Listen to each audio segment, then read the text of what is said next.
শিৱসাগৰত ৰহস্যজনক অৱস্থাত উদ্ধাৰ বিবাহিত যুৱকৰ মৃতদেহ।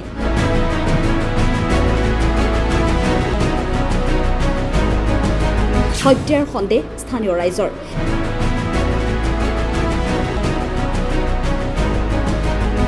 শিৱসাগৰ জিলাৰ জয়সাগৰ আৰক্ষী চকীৰ অন্তৰ্গত পাভজানত ৰহস্যজনক অৱস্থাত বিবাহিত যুৱকৰ মৃতদেহ উদ্ধাৰ হোৱাক লৈ তীব্ৰ চাঞ্চল্য। নিজা বাসগৃহতে উদ্ধাৰ পুলিন কলিতা নামৰ যুৱকজনৰ মৃতদেহ। হত্যাৰ সন্দেহ স্থানীয় ৰাইজৰ।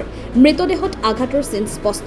পত্নী আৰু দুগৰাকী কণমানি কন্যা সন্তানক ইহ সংসাৰত এৰি যায় মৃত পুলিন কলিতাই। কোনে কি অৱস্থাত ঘৰৰ ভিতৰতে যুৱকজনক হত্যা কৰিলে সেই কথা এতিয়াও স্পষ্ট হোৱা নাই। ঘটনাস্থলীত জয়সাগৰ আৰক্ষীৰ দল উপস্থিত হৈ প্ৰাথমিক তদন্ত প্ৰক্ৰিয়া কৰিছে। মৰণোত্তৰ পৰীক্ষাৰ বাবে মৃতদেহ ইতিমধ্যে শিৱসাগৰ অসামৰিক চিকিৎসালয়লৈ প্ৰেৰণ কৰা হৈছে। ঘটনা সন্দৰ্ভত তদন্ত প্ৰক্ৰিয়া অব্যাহত ৰাখিছে আৰু আৰক্ষীৰ সঠিক তদন্তৰ পিছতহে প্ৰকৃত ৰহস্য পোহৰলৈ আহিব। ঘটনাটো এতিয়া আমি ৰাতিপুৱাহে গম পাইছোঁ। ফোনত কৈছে ঘৰৰ চলোৱা এজনে যেনেকৈ পৰি পেলাই মৰি আছে।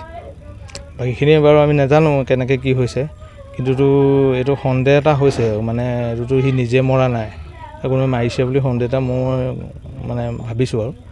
কিন্তু তাতো মাইকীজনীৰ ওপৰতো মাইকীজনী 7 বাৰলৈকে পলাই গৈছে বেলেগ এটা মতালে। তাৰপিছত এতিয়া সেই বেলেগ এটা মতালে পলাই যাওঁতে সি 7 বাৰ নিজৰ মাইকীজনীক ঘূৰাই আনিছে। ঘূৰাই আনি সেই তেনেকৈ চলি আছিলে। গতিকে সন্দেহটো থাকিবই। কলিতাৰ উৰ্ফে পুলিন কলিতা মোৰ নিজৰ দাদা হয়। সন্দেহটোতো সম্পূৰ্ণ আছে, কাৰণ সি মৰিবলগীয়া হোৱাহেঁতেন আগতে মৰিলে নাই। কাৰণ সি যিমানখিনি লাজ পাইছে, নিজৰ মাইকী যে 7 বাৰলৈকে পলাই গৈছে, পলাই যোৱাৰ পিছত সি আকৌ ঘূৰাই আনিছে। মানুহৰ আগত কিমান লজ্জিত হৈছে। মৰিম বুলি কোৱা সি আগতে মৰি পাৰিলে, ফেৰাই দিব লাগিব। গতিকে পলাই যোৱা ল'ৰাজন ওচৰৰে, সিওতো বিয়া পতাই বোলে, সেই তেনেকুৱা কথাবোৰ। গতিকে সন্দেহটো থাকিবই ন। গতিকে মই তেনেকৈহে কওঁ আৰু। শিৱসাগৰৰ পৰা মুহিবুল হুছেইনৰ ৰিপৰ্ট, আছাম ফ্ৰণ্ট। শিৱসাগৰত ৰহস্যজনক অৱস্থাত উদ্ধাৰ বিবাহিত যুৱকৰ মৃতদেহ।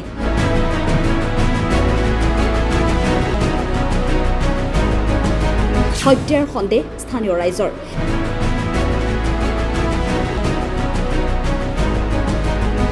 শিৱসাগৰ জিলাৰ জয়সাগৰ আৰক্ষী চকীৰ অন্তৰ্গত পাভজানত ৰহস্যজনক অৱস্থাত বিবাহিত যুৱকৰ মৃতদেহ উদ্ধাৰ হোৱাক লৈ তীব্ৰ চাঞ্চল্য। নিজা বাসগৃহতে উদ্ধাৰ পুলিন কলিতা নামৰ যুৱকজনৰ মৃতদেহ। হত্যাৰ সন্দেহ স্থানীয় ৰাইজৰ। মৃতদেহত আঘাতৰ চিন স্পষ্ট। পত্নী আৰু দুগৰাকী কণমানি কন্যা সন্তানক ইহ সংসাৰত এৰি যায় মৃত পুলিন কলিতাই। কোনে কি অৱস্থাত ঘৰৰ ভিতৰতে যুৱকজনক হত্যা কৰিলে সেই কথা এতিয়াও স্পষ্ট হোৱা নাই। ঘটনাস্থলীত জয়সাগৰ আৰক্ষীৰ দল উপস্থিত হৈ প্ৰাথমিক তদন্ত প্ৰক্ৰিয়া কৰিছে।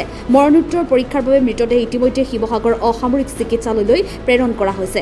ঘটনা সন্দৰ্ভত তদন্ত প্ৰক্ৰিয়া অব্যাহত ৰাখিছে আৰু আৰক্ষীৰ সঠিক তদন্তৰ পিছতহে প্ৰকৃত ৰহস্য পোহৰলৈ আহিব। ঘটনাটো এতিয়া আমি ৰাতিপুৱাহে গম পাইছোঁ। ফোনত কৈছে ঘৰৰ চলোৱা এজনে যেনেকৈ পৰি পেলাই মৰি আছে। বাকীখিনি বাৰু আমি নাজানো কেনেকৈ কি হৈছে, কিন্তু এইটো সন্দেহ এটা হৈছে। এইটোতো সি নিজে মৰা নাই, কোনোবাই মাৰিছে বুলি সন্দেহ এটা মই ভাবিছোঁ আৰু। কিন্তু তাতো মাইকীজনীৰ ওপৰতো মাইকীজনী 7 বাৰলৈকে পলাই গৈছে বেলেগ এটা মতালে। তাৰপিছত এতিয়া সেই বেলেগ এটা মতালে পলাই যাওঁতে সি 7 বাৰ নিজৰ মাইকীজনীক ঘূৰাই আনিছে। ঘূৰাই আনি সেই তেনেকৈ চলি আছিলে। গতিকে সন্দেহটো থাকিবই। কলিতাৰ উৰ্ফে পুলিন কলিতা মোৰ নিজৰ দাদা হয়। সন্দেহটোতো সম্পূৰ্ণ আছে, কাৰণ সি মৰিবলগীয়া হোৱাহেঁতেন আগতে মৰিলে নাই। কাৰণ সি যিমানখিনি লাজ পাইছে, নিজৰ মাইকী যে 7 বাৰলৈকে পলাই গৈছে, পলাই যোৱাৰ পিছত সি আকৌ ঘূৰাই আনিছে। মানুহৰ আগত কিমান লজ্জিত হৈছে। মৰিম বুলি কোৱা সি আগতে মৰি পাৰিলে, ফেৰাই দিব লাগিব। গতিকে পলাই যোৱা ল'ৰাজন ওচৰৰে, সিওতো বিয়া পতাই বোলে, সেই তেনেকুৱা কথাবোৰ। গতিকে সন্দেহটো থাকিবই ন। গতিকে মই তেনেকৈহে কওঁ আৰু। শিৱসাগৰৰ পৰা মুহিবুল হুছেইনৰ ৰিপৰ্ট, আছাম ফ্ৰণ্ট।